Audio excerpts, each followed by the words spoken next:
अगर आप अकल्ट में ट्रेंड होना चाहते हैं तो घर संसार ऐप को डाउनलोड कीजिए।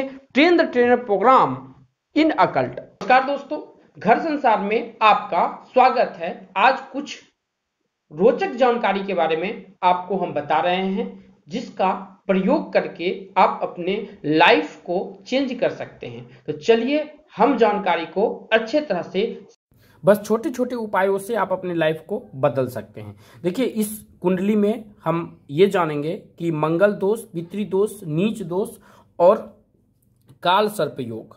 काल सर्प जो दोष होता है वो कैसे हम किसी भी जातक में हम सही करते हैं और कैसे देखते हैं, इसके उपाय, छोटा सा उपाय, कोई खर्चा नहीं है, आप करके निकल सकते हैं। पहले हम योग जानने का कोशिश करिए। देखिए, यहाँ पर जो है ये पहला घर है, ये दूसरा घर है, तीसरा, चौथा, पांचवा, छठा, सातवां, भले ही 8 नंबर लिखा हुआ है, लेकिन ये घर जो है ये 12वां तक घर जाता है। यानी कि पहला घर ये हमारा है, 10वां घर, चौथा घर ये है, 7वां घर ये है और 10वां घर ये है।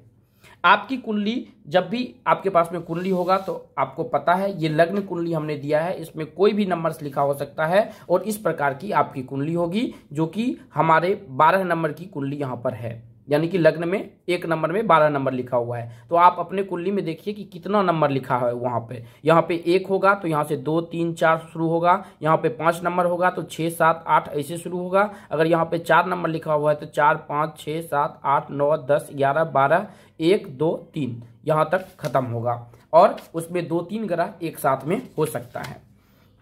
यहाँ पे जितने भी नंबर्स लिखे होंगे उसके राशि यहाँ पे लिख दिया है हमने समझने के लिए, और उसके जो मालिक हैं ये तो हम सब जानते हैं।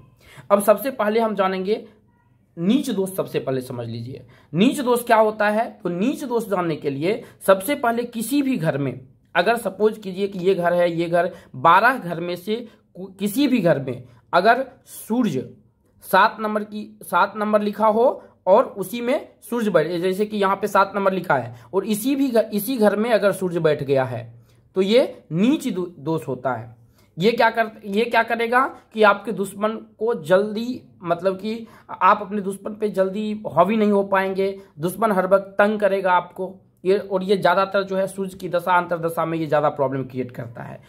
उसके बाद हुआ चंद्रमा अगर 8 नंबर की गिनती में, कहीं भी कुंडली में अगर 8 नंबर की गिनती में अगर जैसे कि चंद्रमा यहीं पे बैठ गया, अब क्या करेगा कि अपोजिट सेक्स का और आपके बिजनेस में उतार चढ़ाव बहुत ज्यादा होने लगेगा। ऊपर नीचे बिजनेस में बहुत ज्यादा होगा। देन आता है हमारा मंगल हो गया। अगर मंगल अगर 4 नंबर में लिखा हो, यानी कि 4 नंबर में अगर मंगल है, सपोज कि यहाँ पे 4 नंबर है और यहीं पे मंगल बैठ गया, तो ये आपके भाई के लिए बहुत अच्छा नहीं करेगा। भाई से अनबन हर वक्त होते रहेगा, झंझट होते रहेगा बिना मतलब का। जमीन से रिलेटेड इश्यूज भी हो सकता है अगर ये घर खराब है तो, जबकि इस घर से जमीन का कोई इश्यूज नहीं होता। ये पिता का घर माना जाता है या आपके कर्म का घर माना जाता है। तो देन आता है हमारा बुध अगर हम बात करते हैं, बुध अगर सपोज कीजिए किसी भी जातक की कुंडली में 12 नंबर में लिखा हुआ है, तो ये 12 नंबर की गिनती कहीं भी है, किसी भी घर में है और वहां पे बुध बैठ गया है, तो फिर ये नीच दोष, यानी कि अगर यहाँ पे बुध बैठ गया है तो क्या होगा, आपके इनकम में बहुत उतार चढ़ाव आएगी, यानी कि पैसा सेव नहीं कर पाएंगे। इस प्रकार की समस्या का सामना करना पड़ सकता है किसी भी जातक को। अगर आप उसके बाद अगर हम बात करते हैं तो बात करते हैं गुरु का। गुरु अगर 1 नंबर में किसी भी जातक का बैठ गया है तो फिर दिक्कत होगा। अब गुरु यहीं पे बैठ गया, देखिए इस घर में गुरु बैठना बहुत ही, 12वें घर में अगर किसी भी जातक का गुरु बैठ गया, यानी कि ये मोक्ष योग तो देगा, लेकिन ऐसे आदमी को विदेश से जाने में, मतलब विदेश में चला गया तो फंस सकता है, या घर से दूर चला गया तो विकास नहीं हो पाएगा। जैसे कि हम कुंडली में आपको बताएंगे कुछ योग ऐसे होते हैं जो कि घर से दूर जाने के बाद भी किसी जातक का जो है फलता फूलता है, लेकिन यहाँ पर प्रॉब्लम हो सकता है घर से दूर चले गए तो। देन आता है शुक्र की अगर हम बात करते हैं तो शुक्र जो है अगर किसी के 6ठे घर में बैठ गया, आप यहीं पे अगर 6ठा घर में शुक्र बैठ गया तो क्या होगा, आपका जो यहाँ पे अगर बैठ गया तो बच्चे होने में थोड़ी सी संभावना हो सकता है।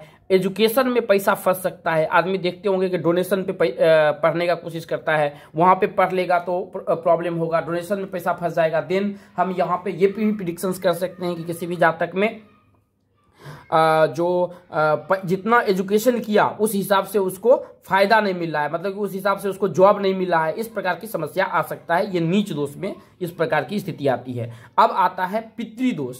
पितृदोष क्या होता है? पितृदोष होता है अगर ये 12 घर में अगर 2 ग्रह की युति है। कौन कौन से ग्रह की युति है? अगर सपोज कीजिए कि सूर्य और प्लस राहु, इस दोनों ग्रह की अगर युति हो गया, किसी भी घर में अगर सूर्य के साथ में राहु बैठ गया, यानी कि गिनती कोई भी लिखा हुआ है, कोई मायने नहीं रखता है, अगर यहीं पे अगर सूर्य प्लस राहु दोनों बैठ गया तो ये क्या करेगा? ये आपको पितृदोष बनाएगा। फिर आता है हमारा सूर्य प्लस केतु, ये क्या बनाएगा? ये भी हमें पितृदोष बनाने का काम करेगा। ये भी हमारे लाइफ में प्रॉब्लम्स बहुत ज़्यादा दे सकता है। और पितृदोष क्या प्रॉब्लम देता है और इसके उपाय क्या हैं, हम थोड़ी देर में समझ लेते हैं। उसके बाद हम बात करते हैं चंद्रमा और प्लस राहु।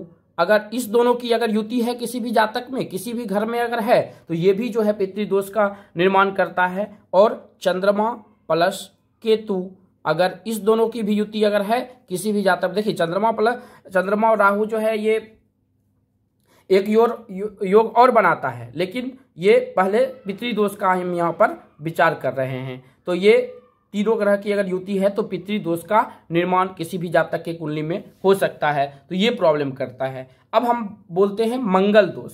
अब मंगल दोष की अगर हम बात करते हैं तो अगर आपकी कुंडली में अगर एक पहला घर, चौथा घर, 7वां घर, 8वां घर और 12वां घर, इस सब घर में मंगल अगर बैठा हुआ है, तो जैसे ये हमारा पहला घर हुआ, ये हमारा चौथा घर हुआ, ये हमारा जो है 7वां घर हुआ, ये हमारा 8वां घर हुआ और ये 12वां घर हुआ।